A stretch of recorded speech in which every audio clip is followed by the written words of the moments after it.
Frank Skinner on Absolute Radio. Absolute Radio. This is the Frank Skinner Absolute Radio podcast thing. We must get a set title for it. We don't know what it's called. I bet Chris Evans has got a name for his one. Oh, yeah, he said it'll be called The Chris Evans Show. But if I call it The Frank Skinner Show, people say, wasn't that a chat show on the telly? And then I feel like it's something that I've lost rather than something that I've gained. You know? That kind of Heather Mills feeling. Oh. So, what? I was on about love.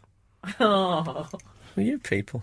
So, yeah, we did the show, and you're about to listen to it, probably. And even if you don't worry, because you've already registered as a download. That's all we need. Caulfield, who I really liked.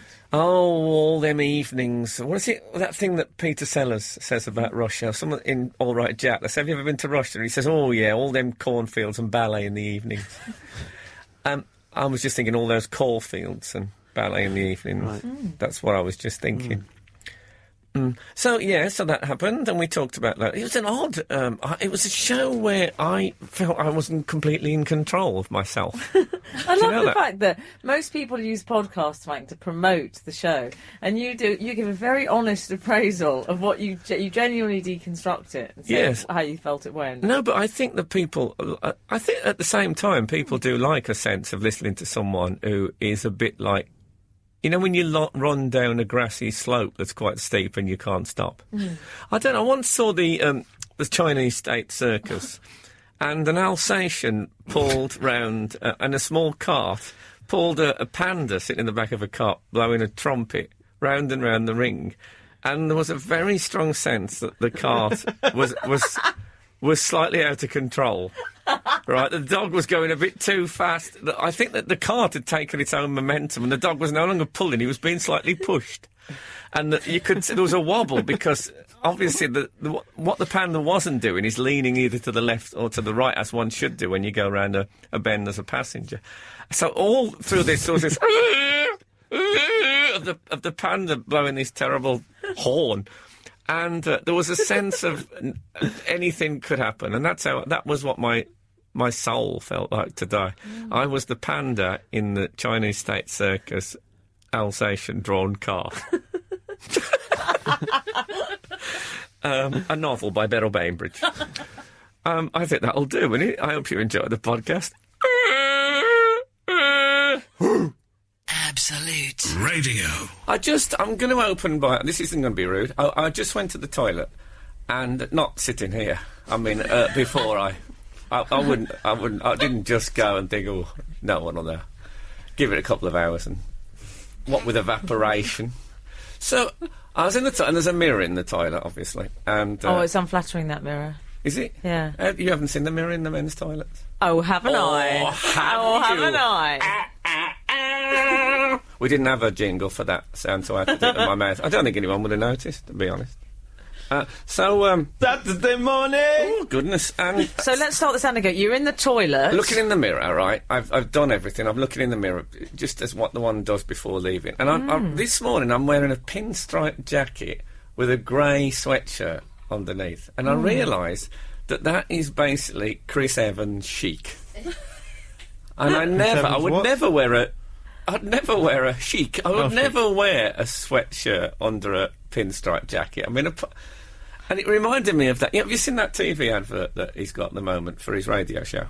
And basically, it's him playing... it's all these people really loving the show, right? But he's playing Twist and Shout by the Beatles. So you can see these... And he's singing along, but his mic's not up, but he's singing along, right? So you can't hear him singing along, but you can in the studio. And, there's people dancing in the street. Terry Wogan's having a great time. And I'm thinking to myself, this is not an advert for Chris Evans, is it? This is not saying people like... This is an advert to say people like the Beatles. Right? Because as soon as he says, good morning, Great Britain, the advert ends with the suggestion that everyone's gone, oh, no. And changed over straight away. So who does an advert saying the Beatles, very popular? And he's wearing a spotty shirt, I noticed in that advert. Well, at least he's not wearing a grey sweatshirt under a pinstripe jacket. But I'll that give him that. pinstripe jacket, I like it, because it's quite casual. It looks like you might have found it on the tube, like... Found it on the tube? No, but it's got that casual look to it, which I quite like. Yeah, but found it on the tube is not casual. That suggests that a homeless person has had their dog wrapped in it. Maybe. I've got wardrobe stress at the moment, though, much worse than yours. Because, I've got this posh new job. Oh, yes. Yeah. In case you don't know, Emily works for In Style magazine. Yeah. And Not In Style magazine, which would have been that sort of pig breeding journal. That would have been marvellous. Or In Soul magazine, about odour eaters. Yeah, I did think that it was called In Style. That was a genuine mistake. But anyway, so everyone's so fashionable there, Frank. Well, they're going to be. Yeah, they're amazing, these girls. So I have this terrible wardrobe crisis. I'm not going out. I'm spending every night in doing wall charts of what my wardrobe's going to be for the next day. So, say if you wore the same outfit twice in consecutive days, which I always think, as a shirt has got 2 days in it, right? I mean, if you wear something underneath it, definitely. Yeah, oh God, easily then. But if I wear something underneath it, I figure that's got 2 days in it as well. I wear jeans for like a week, right? Because, you got plenty of things keeping everything away from everything. Unless you spill something really bad, I don't think there's ever need to wash jeans. Oh my God! Well, I think you have to wash them eventually, but you can spill quite a lot on jeans and it not be noticed, I find. But I'm going to be straight with you. Pants. Calvin Classics from the market. Pants, 48 hours. Oh my God! No, I think that's... 48 hours? Pardon? Solid? 48 hours solid? Oh, solid. No, I don't Not sleep... that they'd be solid. I don't sleep in them, no. No, but I think there's 2 days in a pair of pants. Without... 2 days? Yeah. No, I don't. No, I disagree. No! Well, I'll rush these into forensic. And we'll see who's right and who's wrong. I'm happy. And socks I change every day. Can I make that clear? Because somehow, you're spoiling us. Somehow, my you socks... change your socks every day. So you think the foot is worse than... Don't go any further with that. I think socks... My socks seem to smell more than my pants. Okay. Can you believe I'm talking about this? I mean, I've got 2 degrees in English. Can you believe that? I had a short story published in the Sunday Times magazine, and here I am, talking about what smells more, my socks or my pants. How the mighty have fallen. This is what happens if you take the mickey out of Chris Evans on British radio. Some sort of demon comes down upon you and robs your nose in it. As long as he doesn't rub his nose in my pants. Absolute Radio. So anyway, we're just talking about the fact that Emily is working for this high fashion, a sort of Devil Wears Prada kind of magazine. Is that fair? Other clothing for Satan is available. Yes, exactly. Yeah, that's very much what it is. Yeah. It sounds very stressful. Oh, it is, because then also everyone wears designer clothes. You can't wear high street, because if you go wearing high street, everyone knows, because they're all fashion experts. Yeah, so that's high street. Yeah, that is. Everyone knows where everything you've got came from. Absolutely. That's awful. What about if we got our listeners to make clothes for Emily? Oh God! I believe the average absolute listener is a 38-year-old man. I can't sit them with a tape measure around their neck and a large pair of scissors. So I'm not having them measuring me up. I think they no would way, like no how. Emily's measurements. Maybe just Gareth, what are you suggesting? maybe we could put online a cut-out version of Emily, so they had something to work from. Well, maybe we could put Emily's measurements on the internet, right? Sorry, this is when I've said something that might just upset Emily music from Day of the Excuse me, there's nothing. I'm very proud of my measurements. I think you are quite right. I can't shut the Triffids up now. Triffids have gone crazy. Oh, here they go. This is. Well, that was hips and waist, I think. So, no, you're quite right to be proud of your measurements. But Good on you. Then no one else at work would have clothes like you would be wearing. No, that's certainly true. True.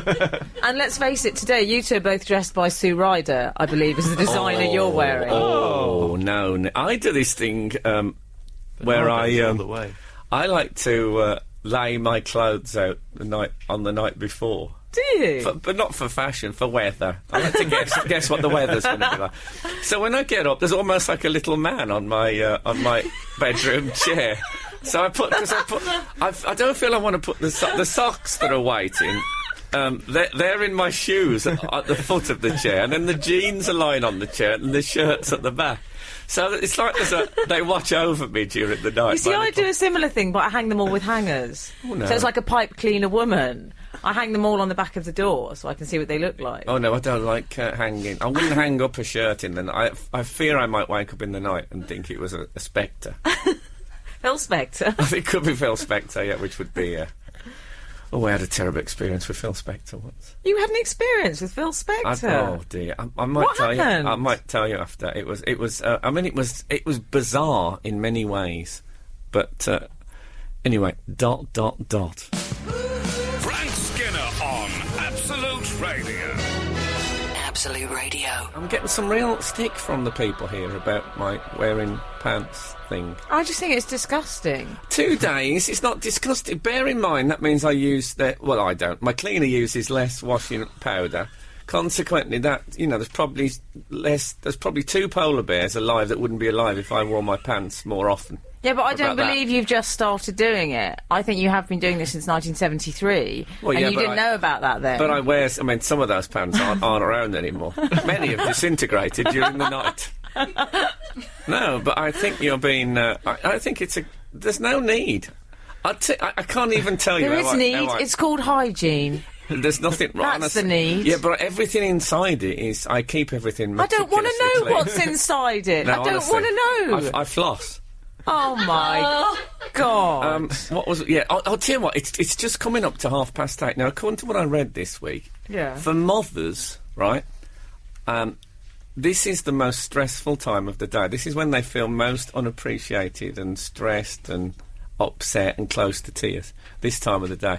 So we thought we'd just have something a bit sweet and lovely for you, just to show you are appreciated, right? So this is like, I'm imagining that this is you speaking. This is your inner voice. Oh, often, you're still with me. Oh, often have I washed and dressed, and what's to show for all my pain? Let me lie abed and rest. 10,000 times I've done my best, and all's to do again. Oh no, it's the A.E. Houseman. Of course. I mean, I just chose it at random. What's the chances? Oh, God. In case you don't know, there's a thing at Absolute Radio. I've got this thing against A.E. Houseman, the guy who wrote The Shropshire Lad. And if you read any of his poetry on Lad, or even just mention his name, the whole thing goes... Do you think Chris Evans has got an A.E. Houseman alarm? No, I doubt No. it. I think he's got... his alarm probably goes off if he mentions a joke. Oh! So that was... What's the Chris... I'm only saying that I've got the same outfit as him on today. I've got nothing against Chris Evans. I think he's a very talented individual. What was we talking about? Phil Spector. Oh, yeah. Phil Spector. You were about to name drop. Yeah, no. Well, I had a phone call from, this is a few years ago, from a friend of mine who lives in Melbourne. Melbourne, which I think you can win tickets to win to holiday thing, absolute plain holiday God, day you're thing, good at this. free to Christian O'Connell. Just an anagram of an announcement, station announcement. So, she phoned from Melbourne and said, I've just seen an award ceremony in which Phil Spector received a Lifetime Achievement Award. Oh, yeah. And he spent the whole speech slagging you off. What, you? And I said... You, Frank Skinner? Yeah. And I said, what? She said, it's the most bizarre thing I've ever seen in my life. How are you on his radar? Well, what happened was this. I did a show with... Are you familiar with a performer known as Mr. Methane? Oh, yeah, I do. I know Mr. it. Methane, he breaks wind. I think we can work that out. It's called Mr. Methane. Well, I don't know. I mean, not everyone did chemistry. So Mr. Methane wears a green lycra jumpsuit, and he breaks wind in time, to things. So I on my chat show. You remember my chat show? Oh yeah, that was on telly. Yeah, I mean, I can't believe I brought that up now. Anyway, I used to have a chat show. Yes, and on that I did a duet with Mr. Methane. We did the do-ron-ron. God. You know the do-ron-ron? Did you change your pants for it? No, I hope he changed his, though. so we did the Do Ron Ron, and I went, Mary murder party and the heart stood still, and Mr. Methane did the but not with his mouth. Oh, okay. Yeah, I'm not going to do that. I'm not going to do that. I'm just not going to do it. So it was much hilarity. Everyone thought it was hilarious, and I thought, it worked quite well. But because if you do a song on a show, you have to clear the song. You have to get the permission of the writer. So they said, well, what is the nature of the thing? And we said, well, I just do a duet with this other comedian. We didn't mention the element, the special methane. The element. I'm trying to think of a word there, but every word I thought of just seemed wrong for this time of the morning. Distressed mothers at home, children. So, people driving. So we didn't tell them, we didn't go into details, so they got really outraged about it. And in fact, I brought it out on video, and the video company got fined something like £130,000. Because of Mr. Methane? Or because of, well, it was my fault, I suppose. But anyway, he got up, Phil Spector, and said, I'll tell you, he says, how artists are treated in the modern world. The British comedian Frank Skinner, he said, took one of my songs, a song loved by a lot of people, he said, and he dragged it through and he told the whole, I don't know if he did that, I hope he didn't.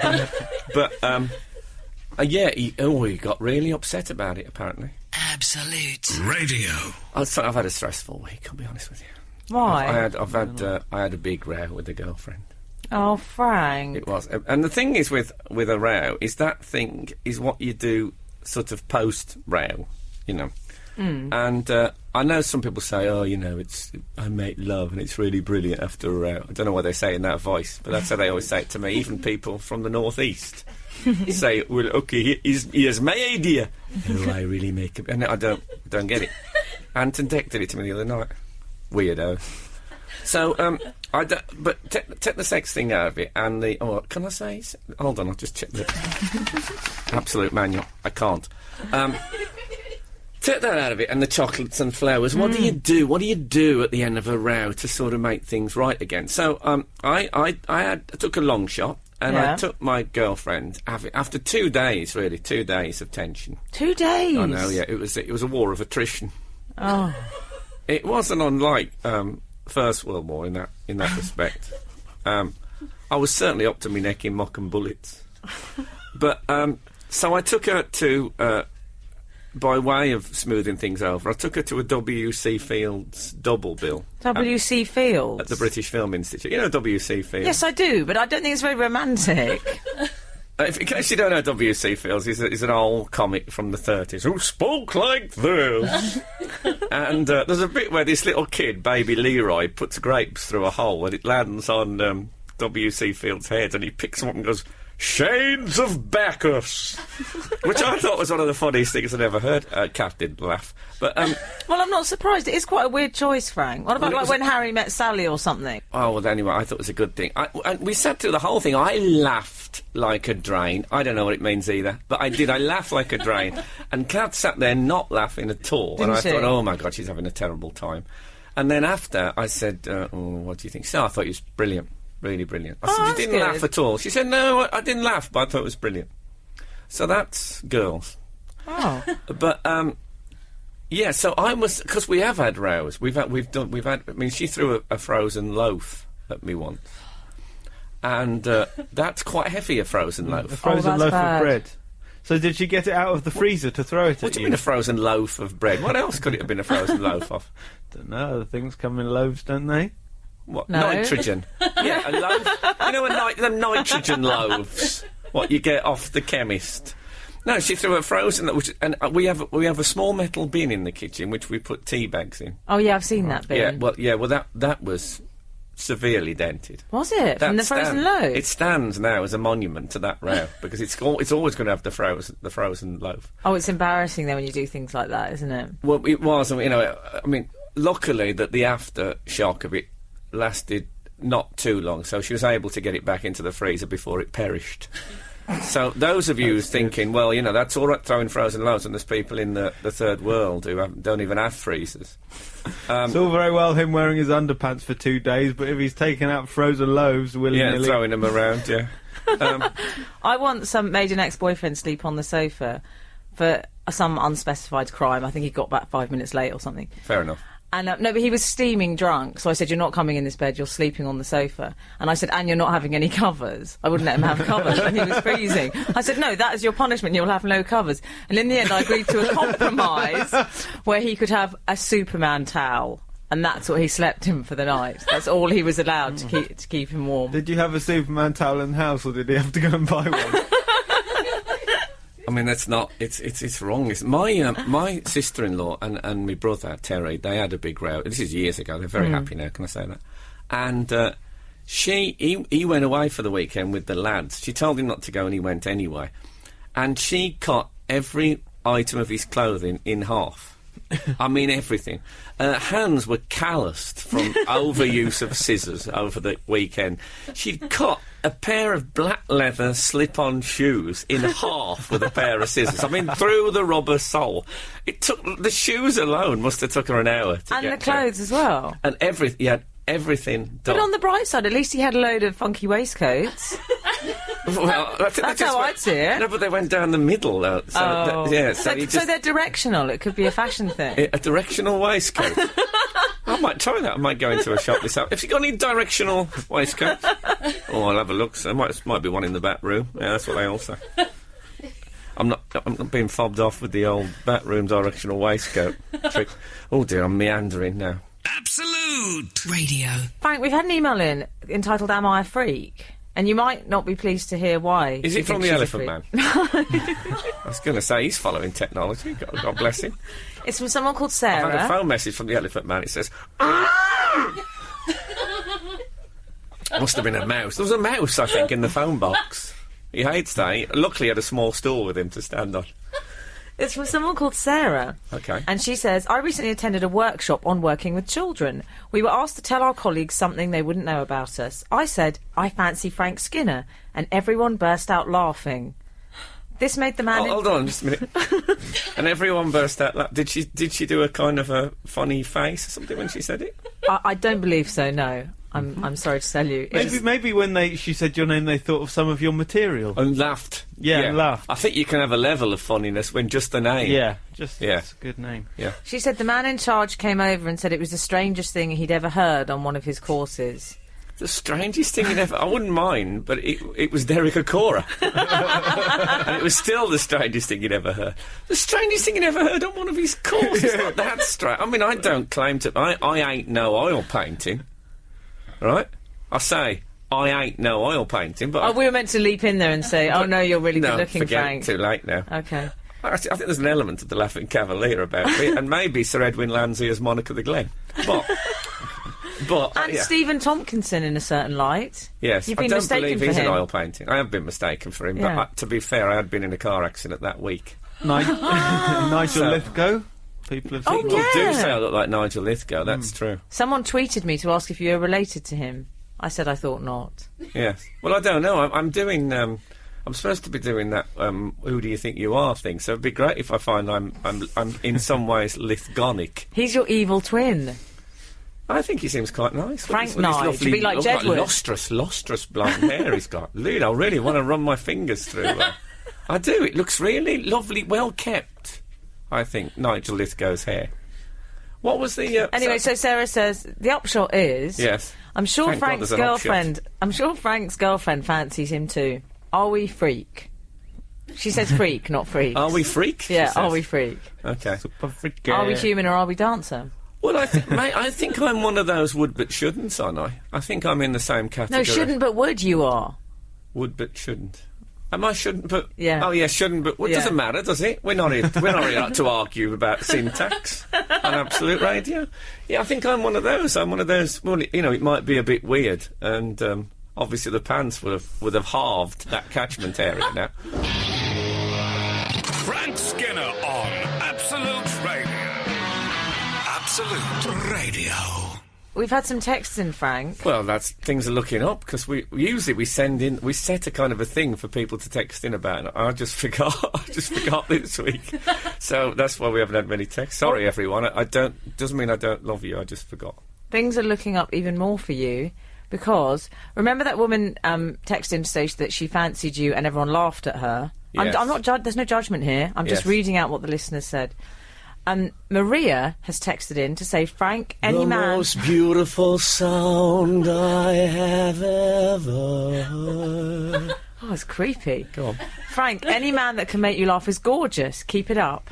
Any man that can make you laugh is gorgeous. Also, Well, I Frank- laugh at Peter Kay. Where does that leave us? I don't believe that either. No, I don't. I'm sorry. Women say that to sound more clever. it doesn't count if you tickle them either. That really. You know, the doesn't. fact is, I Or don't care laughing how gas. funny If you use you laughing are. gas in the bedroom. No. I don't care how funny they are. I want you to be good looking. End of story. Well, I think that's true of most women. I think they. Sorry. they I'm not saying it's a bad thing. I It's might probably lie true and of say men. otherwise, but I want you to be good looking. But That's it. it's true of men as well. I wouldn't go out with Joan Rivers. You know, I'd rather go out with Jordan, a.k.a. Katie Price, if it came down to it, if push came to shove. I'll have Peter then. Jordan is a river.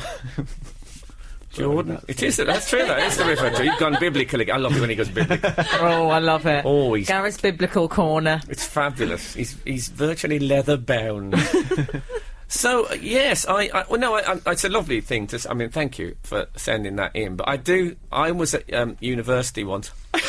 Yes, and I remember I was trying to get off with this girl that was very nice and very bright, and I was turning it on. I mean, it was like a gig. I was using props. What sort of props? VT clips. PowerPoint presentations. Had guests come on. I think I had Russell Grant come on for an hour. Did a comedy star chart, and in the end she chose this an idiot. I mean, he wasn't even at university. He just used to come in and do cleaning. But he was good looking. I mean, Yeah, a that's good-looking true. idiot. And I thought, so that's what life's about, is it? Yeah, totally. And some women say, "Oh yeah, I like it, a man who can laugh me into bed." How much gusto do you have to laugh with to actually move someone into another room? Can you get off me? It's not so. It's a lovely thing, but I think basically women like good-looking people, and I think men do as well. Yeah. I mean, in the main. Yeah. I'm all right with it. You know, I'm happy. I've Mean found a people. lovely Women girl. like mean people. Women like mean people. Yeah. Yeah, You think David that's Baddiel's always been popular. Yeah, what do they? What women... I think so. They always like the boys that aren't nice at school. This is my last. Well, a woman said to me that... He's obviously been scarred by an experience. A woman said she was seeing this bloke, and what really put her off him was that... he bought her flowers. And, That's terrible. I know, so that was seen as a bad thing. Now, if he'd set fire to the house, she'd have said, "Oh, he's a bit wild, fantastic. Something about him. He's mad, but I love him." But bought flowers and do a nice thing, oh no, a bit boring. It's true. But we have to live with that. Absolute Radio. Joe Caulfield, who is currently on tour, with a tour called Joe Caulfield Won't Shut Up. Yes. Yeah, no, that's put me off you. I thought, oh God, she's going to be overbearing in the extreme. Well, it's also that thing of where some people read it the wrong way, as though there's something slightly wrong with me. You know, like it's some sort of condition, and they go, "Oh, she's got that condition, the won't shut up thing." Yes. But I think it was one of those things like the Edinburgh show where they ask you in February, "Oh, what's your show about?" and you've no idea, you haven't written it. So I thought, oh, catch-all title is that I will be talking in the show. So that's why I thought, Almost Joe certainly. Caulfield. Thank God Yeah. you didn't discover mine. Yeah, although I had some Japanese ladies walk out of my show this year, but they walked out after 5 minutes, and you go, how can you dislike me that much after 5 minutes?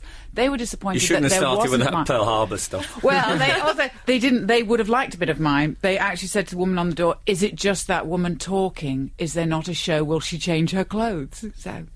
Wasn't enough just to stand I up. think that's an expectation problem you had Yeah. there, didn't you? Oh, what a shame for them that they thought you were going to be some fabulous performance Exactly. artist. Oh, well.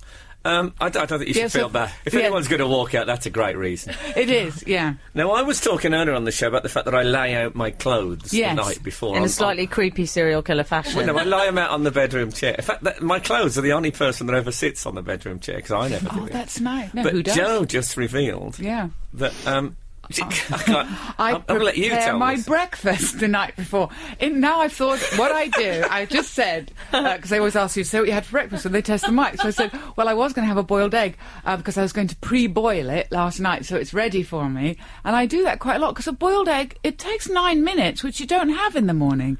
I thought it took 4 minutes. Oh, I thought it took 3.5. If you want to die of some salmonella, yes, 4 minutes. But I like it well done. And then the excitement in the morning of opening the fridge, and it's like an egg, but it's cooked. Well, I mean, it is an egg, but you know what I mean? But I couldn't do it because I dropped all my eggs, completely forgetting that, if you drop them, do you know what? They smash. That is true, then. That is actually true. You'd think they'd have sorted that out, wouldn't you? I know. What a bad design. So I'll prepare breakfast, and I completely understand the putting the clothes out. Yeah, but my problem with the clothes, they don't go cold overnight and a bit clammy. But surely the joy of a boiled egg is that bit of steam when you break. A cold boiled egg's a different. But what is worse? A slightly cold. Well, it is a cold boiled egg or no boiled egg. Well, that's worse, this week's phone-in, ladies and gentlemen.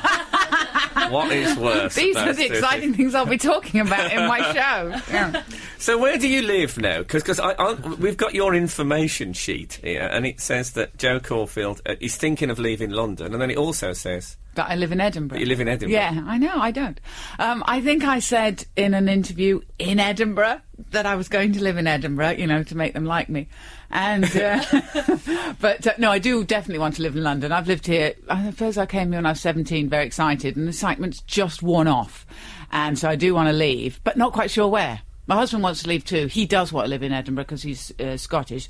So he's decided where he wants to live, but I haven't yet decided. But you're going to go to the same place, aren't you? Well, we'll see how it works out. Deeper. This could be a good way of going, well, see ya, So that's why I thought the tour quite good for going around places and finding out about them and seeing where I might like to live.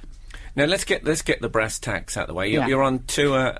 When does that tour begin? 28th of January, That's my birthday, Joe. Is it? Well, blow me. Well, there's a big night out for your birthday. Fareham you can come to. Yeah. Yes. He'll probably take us to a W.C. Fields double bill, Joe. That's the kind of thing Frank likes to do. That's not a bad idea. Yeah, so it starts in Fareham. Yes. Is that Kent or Surrey? No, Hampshire. Okay. It's sort of between Portsmouth and Southampton. I would have got it if you'd left me. I've got a list of counties here. That's a good game to play. And how long does it go on for? And it goes on.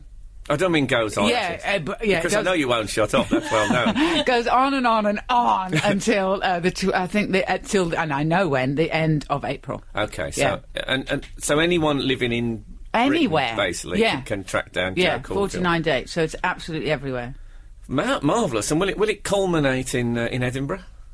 I'm not going to Edinburgh actually. No, I'm going to Glasgow, Aberdeen and Dundee. But I could safely say I don't think I'll live in Dundee. But I don't know. I went to Dundee and had a fabulous trip round the DC Thompson offices where they did the Beano and the Dandy. Right, yes. It's one of the great happy days of my life. There's only been about 4. That is a joke, by the way. I'm a very happy person. I don't want Elton John phoning up and saying, I hear there's an unhappy celebrity knocking around. Better get him over to Nice. Yeah, make a single for him. Yeah, I don't want that. Absolute Radio. This is Frank Skinner on Absolute Radio with Joe Caulfield is our guest this morning. And we were just talking about the fact that Joe used to be a waitress. Now, I've always found waitresses very alluring. I think it's because they're bringers of nutrition. Oh, because they're bringing you food, that's what you like, and they're caring, but I tell you what I'd like to ask you, Joe, is I can never get the attention of waiting staff in restaurants. Either they... and do the gesture, and they always walk past me. Now, is that deliberate? Did you used to ignore customers because you couldn't be bothered? Not because you couldn't be bothered, but if you've taken a dislike to them. Dear. This has took a turning for the worse.